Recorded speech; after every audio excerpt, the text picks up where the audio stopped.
Kwamishinan 'yan sandan Kano CP Ibrahim Adamu Bakori ya bayyana haka a yayin taron manema labarai a hedikwatar 'yan sanda da ke Bamfai a jihar Kano a yau Litinin 13 ga watan Oktoban shekarar 2025. Ya ce kama waɗannan ɓata gari ya biyo bayan fashi da aka yi a unguwar Wambai da Ɗorayi Babba inda suka kwace mota da kuɗaɗe da ya kai kimanin naira miliyan 3.700 da wasu kayayyaki. Matar gidan ma ta samu rauni mai tsanani. Bayan samun rahoto, jami'an 'yan sanda sun cafke mutum ɗaya nan take, sannan aka ci gaba da bincike inda aka kama sauran 8 ɗin a Kano da Kaduna.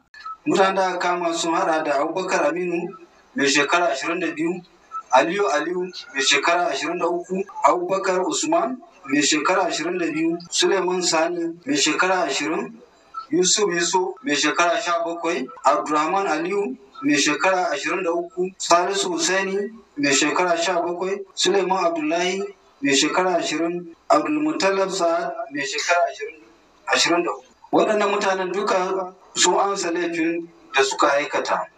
Dukkan waɗannan da aka kama za a gurfanar da su a gaban kotu bayan kammala bincike. An gano cewa sun aikata fashi a Abuja, Kaduna da Kano. Abubuwan da aka kwato sun hada da bindigu guda 3, harsashi guda 18, adduna da wukake, wayoyi da mota kirar Toyota Corolla LE. Kwamishinan ya yaba wa jami'an rundunar da kuma jama'a bisa bayanan da suka bayar, tare da kira a ci gaba da haɗin kai domin tabbatar da tsaro a jihar. Gaddafi Isyaku Muhammad daga Kano, Najeriya.